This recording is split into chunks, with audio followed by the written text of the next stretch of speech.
Olá, direto da redação do Jornal O Diário de Teresópolis, em mais um dia de atualização dos números e da situação do nosso município nesse quadro de pandemia de coronavírus. E a informação é que mais uma agência bancária do município está fechada por conta da confirmação de um dos funcionários com a doença em Teresópolis. Agora é a agência do Banco Santander, na Avenida Feliciano Sodré, na reta, que fechou depois que uma funcionária testou positivo para a Covid-19. A informação é do Sindicato dos Bancários, em contato com a redação do Jornal O Diário, informando que, seguindo um procedimento padrão nesses casos, a agência fica fechada por um período indeterminado para que aconteça a higienização. O período mínimo, seguindo outros casos já anotados, é de 5 dias. Além disso, todos os funcionários dessa agência do Santander, da Avenida Feliciano Sodré, da reta, entram em quarentena devido ao contato com a colega que teve a confirmação para a Covid-19. E também dentro desses trâmites de funcionamento, toda a equipe será trocada, logicamente, visto que o pessoal precisará ficar 2 semanas de quarentena. Esse não foi o primeiro caso aqui em Teresópolis. O primeiro registro aconteceu na agência do Itaú, da Avenida Delfim Moreira, em frente ao Sesc. Lá também uma funcionária testou positivo para a Covid-19 e foi necessário realizar o processo de desinfecção. Está aí o procedimento feito na agência do Itaú, lá em frente à unidade do Sesc, que ficou fechada pelo período de 5 dias. Todos os funcionários passaram pelo período de quarentena e só depois voltaram ao trabalho. Depois de denúncia do Sindicato dos Servidores Públicos Municipais, o SINDI-PMT, o pessoal que trabalha na barreira sanitária do Soberbo recebeu equipamento completo, novo e adequado de proteção. Registro feito nesta quinta-feira, né? A denúncia foi feita na quarta, um funcionário do SINDI-PMT lá compareceu ao Soberbo, constatando que os funcionários estavam com o macacão rasgado, o macacão não servia, faltavam outros equipamentos, e depois dessa reclamação do SINDI-PMT, a equipe que trabalha lá na barreira sanitária do Soberbo, higienizando os caminhões que chegam do SEASA, recebeu esse equipamento, né? Nessa entrevista da Kátia Borges, que você viu aqui na programação da Diário TV, ela atentou ainda para outra situação, né? Esse material, olha só, não é uma barreira completa, né? O caminhão é higienizado, mas esse material acaba escorrendo ali para o solo no Soberbo. Então, nesse momento, não é muito bom ficar no mirante, apesar de toda a beleza desse local, enquanto estiver sendo realizado esse procedimento de higienização. E também passou por processo de desinfecção o Parque Hermitage, condomínio construído para as vítimas da maior tragédia natural do país. O trabalho realizado nesta quinta-feira foi feito por equipe do Parque Estadual dos Três Picos, pessoal do INEA, do Parque Estadual dos Três Picos, que mantém uma base de trabalho dentro lá da Fazenda Hermitage. O pessoal do guarda-parque fica lá na Fazenda Hermitage até que a sede de Teresópolis seja construída. E além do pessoal aqui de Teresópolis, que trabalha no Três Picos, na unidade local dos Três Picos, veio também representante do GEPAR Paraíso, e o trabalho também foi acompanhado pela gestora, pela chefe do Parque Estadual dos Três Picos, a Maiara Barroso. O trabalho realizado nesta quinta. E lembrando também que o Parque Hermitage, esse condomínio todo, toda essa área de floresta ali no entorno do condomínio, fica na zona de amortecimento do Parque Estadual dos Três Picos. Então, um dos motivos, né, mais um dos motivos de existir essa preocupação, desse cuidado do pessoal do Parque Estadual dos Três Picos, pessoal do INEA, lembrando que, além desse cuidado com a zona de amortecimento, o INEA, o pessoal do Parque Estadual dos Três Picos, tem realizado campanha de conscientização para que não sejam utilizadas as trilhas de montanha. O parque segue fechado, não há previsão para a reabertura do parque e, mesmo assim, ainda tem gente que insiste em desrespeitar. Lá em Salinas, que é o núcleo principal, as porteiras foram trancadas, há placas de alerta, mas ainda assim existem pessoas em montanhas que ficam fora desses núcleos principais do parque, como a Hermitage, como as Torres de Bom Sucesso, sendo visitadas e assim as pessoas estão desrespeitando essa regra do parque, né? O parque está fechado, podem sofrer sanções, inclusive judiciais, e também as pessoas acabam incomodando a comunidade, né? Moradores dessas áreas preocupados com a propagação do coronavírus e muita gente lá visitando, fazendo trilha como se estivesse tudo normal. E falando na área ambiental, olha só um registro feito pelo nosso colaborador de muito tempo do Jornal Diário, desde já dos primeiros anos do Jornal Diário, o Edson Brasinha, de uma queimada no bairro da Vila Muqui. Ele está do outro lado da cidade, no Recanto dos Artistas, e registrou esse fogo aí em vegetação, aparentemente no acesso das torres da Vila Muqui. Já mostramos aqui várias vezes, por muitos anos, incêndios que começaram nessa estradinha que dá acesso às torres. E acabou tomando essa área de floresta, causando prejuízo para a natureza e também para a comunidade do entorno.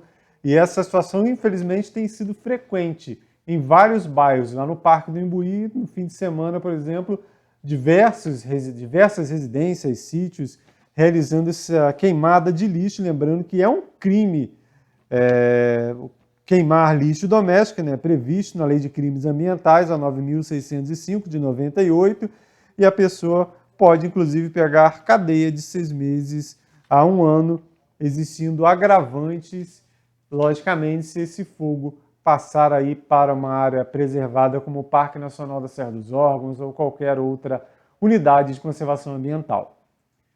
E falando em fogo, nesse trabalho que acaba sobrando para o Corpo de Bombeiros, a repórter Paola Oliveira conversou com o capitão Fábio Pimentel, do 16º, não para falar sobre incêndio, apesar de ser uma preocupação, principalmente nesse período do ano de estiagem, mas sobre outro perigo que acabou sendo aumentado nesse período de quarentena, de isolamento social, que é o risco aí por conta dos produtos de limpeza, de intoxicação com os produtos de limpeza. Muita gente preocupada em fazer a higienização do ambiente, mas acaba esquecendo outros cuidados. Você vê agora alguns dos tópicos dessa entrevista com o capitão Fábio Pimentel, do quartel local. Olá, hoje nós temos a participação do capitão do Corpo de Bombeiros, o Fábio Pimentel, aqui na Diário TV, trazendo alguns assuntos que são importantes e nesse momento de isolamento social está sendo ainda mais importante, também vai estar aí trazendo algumas dicas para você de casa, não é mesmo, capitão? Isso aí é um grande prazer para o Corpo de Bombeiros contribuir em caráter preventivo, né? Porque, infelizmente, a gente é muito acionado para quando uma situação já aconteceu. Então, para a gente é muito bacana estar aqui passando o máximo de orientações. Claro, com certeza. Capitão, nesse momento de isolamento, né, que a maior parte da população se encontra em casa, né, as famílias, pai, mãe, criança, todo mundo junto, né, a questão da intoxicação por produtos de limpeza se torna um perigo? Claro, sim, principalmente, né, sobretudo, por causa das crianças, né? As crianças, elas são muito curiosas e elas confundem, né, cores, elas gostam muito de cor, então elas confundem uma embalagem de um produto de limpeza, por exemplo, com um de refrigerante ou de um suco que ela vê no mercado quando ela vai com a mamãe e com o papai. Então é muito perigoso, sim. E quais as dicas aí para os papais estarem atentos e tentar evitar isso aí?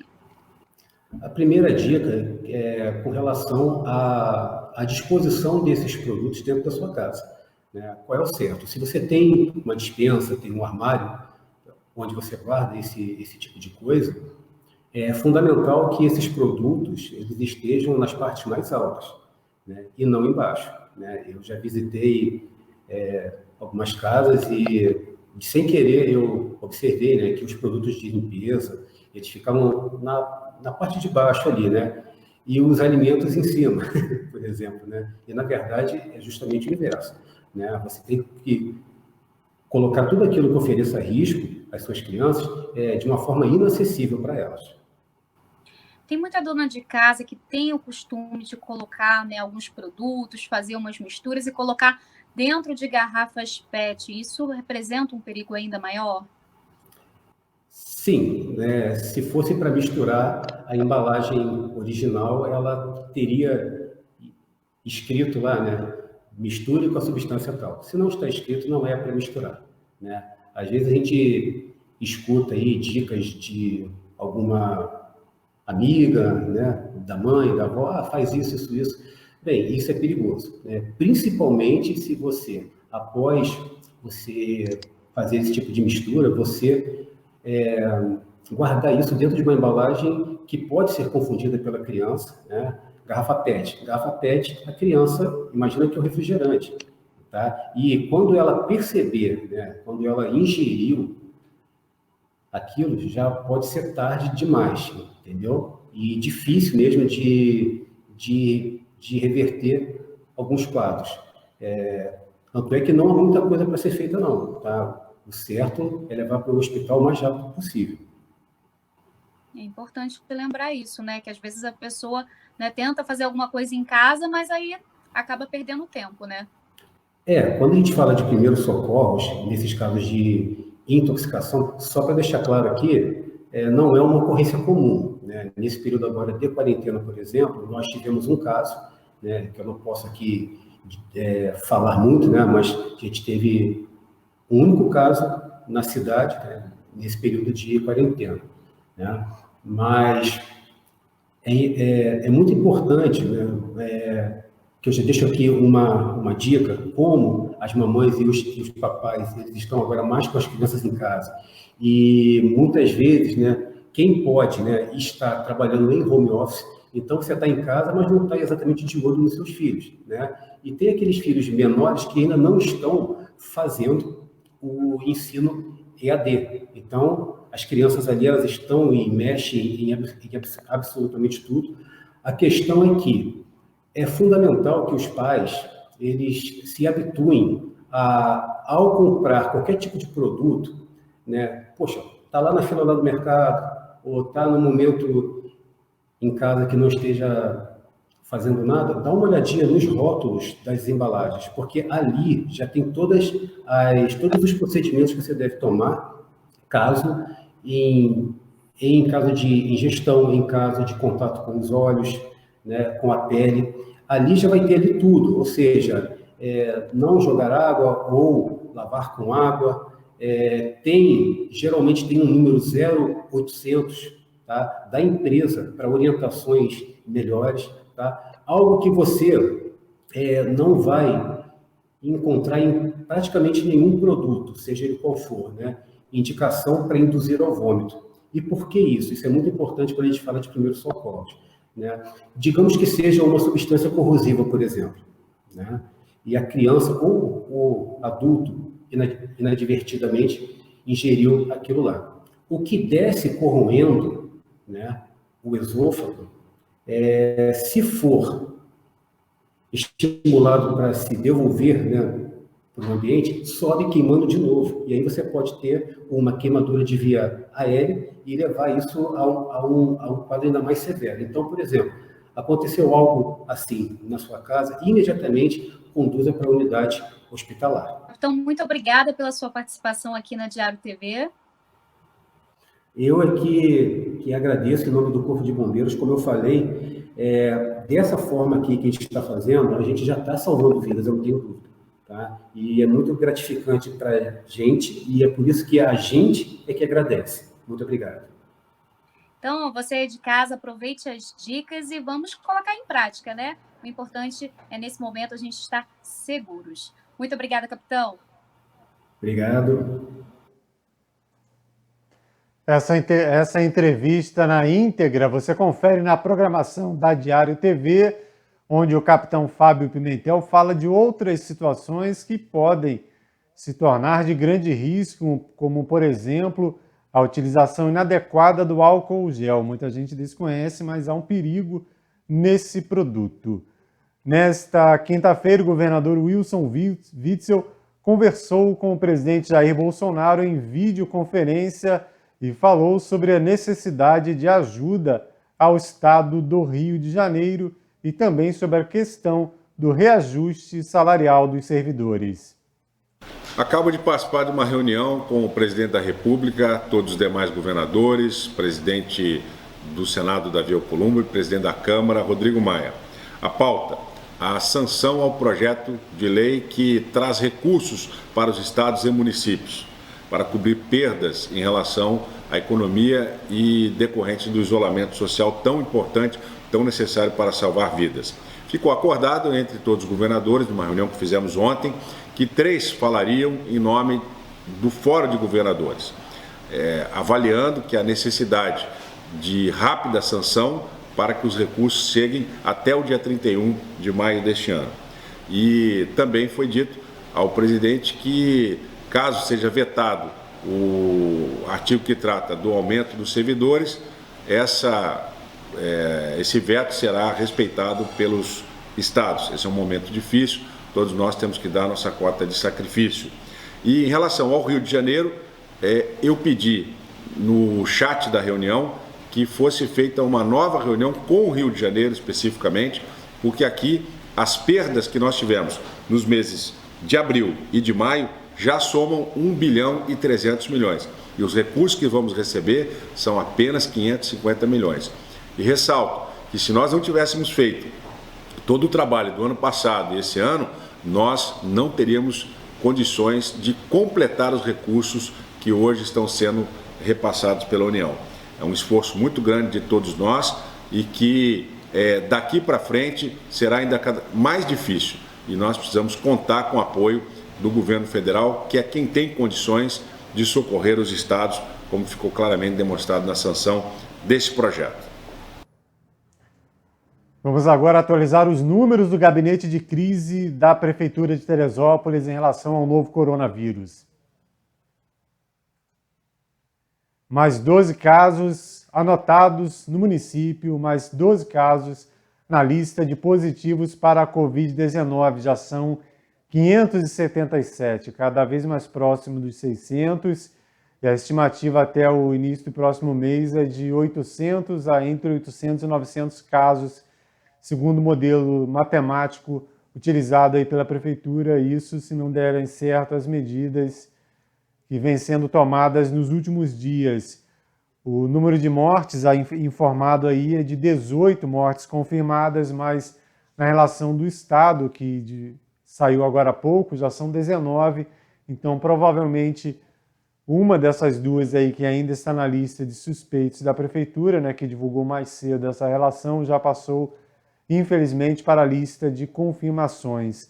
Também subiu o número de casos de pessoas internadas. Ontem falamos aqui que havia reduzido, eram 36 pessoas internadas ontem, e agora nessa nova atualização já são 47, 31 entre os pacientes confirmados e outros 16 de casos suspeitos aí na internação.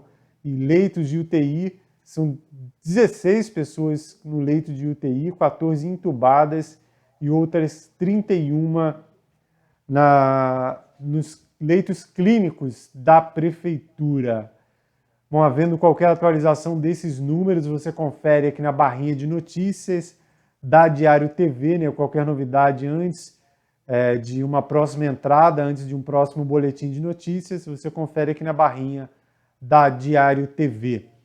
Lembrando que a nossa programação também pode ser vista no YouTube, lá no canal da Diário TV. Se você acessar a Diário TV pelo YouTube, não esqueça de assinar o nosso canal, né? Clicar no sininho e ficar por dentro da programação da Diário TV. Nosso trabalho também pode ser visto nas redes sociais, Facebook e Instagram. Em nosso site, netdiario.com.br, você recebe todas as notícias do Jornal Diário e também pode se cadastrar para receber a versão digital do nosso jornal.